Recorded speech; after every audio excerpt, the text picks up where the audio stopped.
Écoutez, entre Rima Hassan et Charlotte Dornelas, le choix est vite fait. Je vous invite à écouter cette brillante journaliste que nous adorons tous et qui généralement intervient de manière très pertinente sur CNews. Elle nous fait le récit d'un drame qui aurait dû être évité une fois de plus concernant ce gendarme qui a été fauché par le Cap-Verdien. Bonne journée à tous. Harmonie Comines n'a pas eu besoin d'attendre. Elle était mariée à un homme, gendarme depuis plusieurs décennies. Elle l'avait sans doute entendu parler du problème de la récidive, de cette procédure ubuesque qu'elle évoque, de cette dégradation des conditions dans lesquelles exercent ceux qui nous protègent.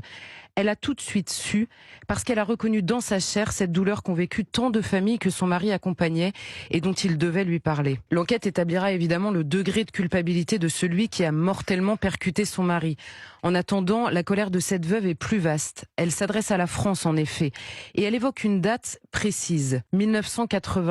L'élection de François Mitterrand, l'abolition de la peine de mort certes, mais surtout un grand virage dans la conception de la justice. C'est l'arrivée au pouvoir de dirigeants qui ont commencé à excuser et victimiser ceux que nous avions l'habitude de punir. Et c'est sans doute ce qui concerne beaucoup plus celui qui a percuté son mari. Cette veuve accuse la France de trop de laxisme, trop de tolérance et en creux, trop peu de considération pour ses enfants innocents engagée à son service. Elle se fait finalement la porte-parole d'une gendarmerie muette par devoir, de forces de l'ordre inaudibles par lassitude et plus largement de victimes ignorées par douleur, gêne ou aveuglement. La France qu'elle accuse, ce sont ses dirigeants et tous ceux qui les ont soutenus. Il en faut du courage pour aller à la tribune devant les frères d'armes de son mari, les larmes aux yeux et 2 orphelins au cœur.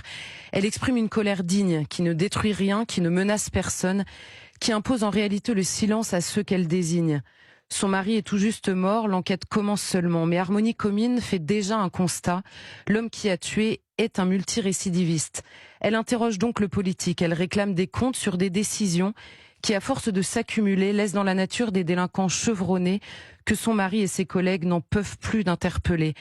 D'habitude, d'autres le font pour les familles des victimes et parfois même sans ces dernières. Une partie de la classe politique a beau jeu, dès lors, de les accuser de récupération pour mieux les réduire au silence. Cette fois-ci, cette veuve s'exprime sans intermédiaire et sans attendre. Elle sait déjà tout. Qui oserait lui reprocher? Silence en effet.